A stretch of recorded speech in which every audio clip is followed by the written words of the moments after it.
Hello प्यारे साथियों, बहुत बड़ी जॉब अपडेट के साथ। जी हाँ, जहाँ पर आपका जो सीटीसी है, जो जितना आपके ऊपर खर्च करने वाली है वो लगभग 13 लाख रुपए सालाना आपके ऊपर खर्च करने वाली है। इतनी बड़ी पोस्ट का आपके सामने बहुत बड़ी मात्रा में नोटिफिकेशन निकला हुआ है मिनी रत्न में, कैटेगरी 1 की मिनी रत्न। जी हाँ, AAI airport authority of India में, जिसकी टोटल पोस्ट 309 निकली हुई है। आप कैटेगरी वाइज देख सकते हैं, 125 यूआर, ईडब्ल्यूएस 30, ओबीसी के लिए 72, एससी के लिए 55 और एसटी के लिए 27 वैकेंसी है। पोस्ट का नाम है जूनियर एग्जीक्यूटिव जो एयर ट्रैफिक कंट्रोल है, जो एटीसी की आई है। तो एएआई एटीसी में आपको जूनियर एग्जीक्यूटिव की पोस्ट निकली हुई है, जहाँ पर 13 लाख सीटीसी है। जी हाँ, इंजीनियर्स एलिजिबल हैं। या तो आपके पास बीएससी हो या आपके पास बीटेक हो, तो आप इस चीज़ के लिए एलिजिबल हैं। बीटेक करते समय आपके पास इसमें फिजिक्स में और मैथ आपके पास एक सब्जेक्ट रही हो, और इंग्लिश भी आपके पास सब्जेक्ट रही हो 10th या 12th में, जो कि होती ही है, तो आप इस चीज़ के लिए एलिजिबल हो जाएंगे। अपर एज लिमिट भी ठीक ठाक है, 27 अपर एज लिमिट है।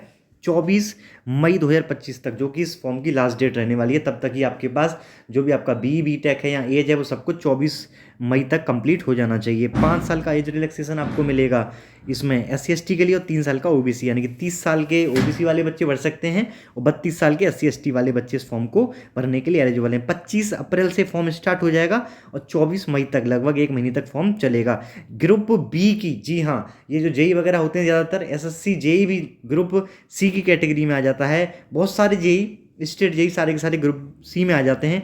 ठीक है, तो ये ग्रुप बी का E1 लेवल है। E1 समझ रहे हैं आप, एक तरीके से एग्जीक्यूटिव लेवल दे दिया E1 में। ठीक है, ज़्यादातर नॉन एग्जीक्यूटिव वाला कैडर रखा जाता है मिनी रत्न की पीएसयूज में इस वाली पोस्ट के लिए, लेकिन यहाँ पर ही E1 एक तरीके से एग्जीक्यूटिव, जूनियर एग्जीक्यूटिव है, लेकिन एग्जीक्यूटिव कैडर रखा जा रहा है। यहाँ पर बेसिक ही आपका 40,000 रहेगा और 40,000 से 1,40,000 तक जाएगा, जिसमें बेसिक के अलावा डीए, अदर पर्क्स 35% और डीए का बेसिक का 35%। ठीक है, HRA वगैरह मिलाकर आपके ऊपर 13 लाख रुपए कंपनी सालाना खर्च करने वाली है। आप देख सकते हैं कि जूनियर एग्जीक्यूटिव के लिए 13 लाख पर एनम, यानी कि 1 लाख रुपए से ज़्यादा आपका मंथली पड़ने वाला है। एआई आपके ऊपर इतना खर्चा मंथली करने वाली है, 1 लाख रुपए से ऊपर का। कट ऑफ डेट आपको बता चुका हूँ, 24 मई है। इसके अलावा सिलेक्शन प्रोसेस कुछ नहीं करना आपको, सिर्फ देना है आपको सीवीटी में अपीयर होना है, और उसके बेसिस पर देखिए जो इसका सिलेबस रहेगा वो अलग से ये एआई की वेबसाइट पे आपको मिल जाएगा। अभी तो ये फॉर्म बनना ही स्टार्ट होगा एक लगभग 20 दिन के बाद।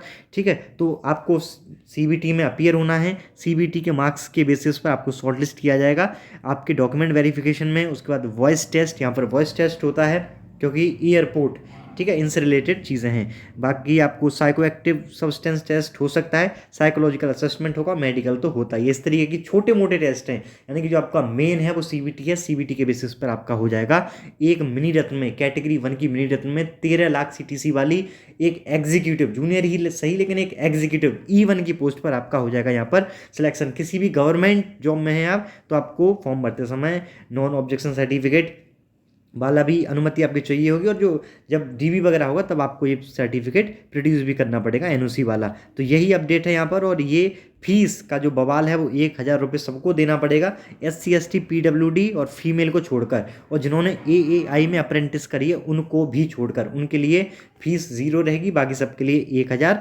ठीक है, तो ये GST इंक्लूडेड 1,000 फीस है, 1,000 से ऊपर कुछ नहीं है। तो आपको समझ में आ गई होगी चीज़ें कि कितना अच्छा खासा वैकेंसी है, 300 के प्लस वैकेंसी है, और 13 लाख रुपए सीटीसी है। बीटेक इसमें एलिजिबल है, तो चीज़ें समझ में आ गई। बहुत बड़ी जॉब अपडेट है, इसके लिए सिलेबस अलग से आपको मिल जाएगा। आप तैयारी शुरू कर दीजिए और इसको टारगेट करके जॉब को हासिल करिए। इस वीडियो में इतना ही है। इसी तरीके की जॉब अपडेट पाते रहने के लिए आप ट्रूली इंजीनियर्स को सब्सक्राइब करके रख सकते हैं। Thank you.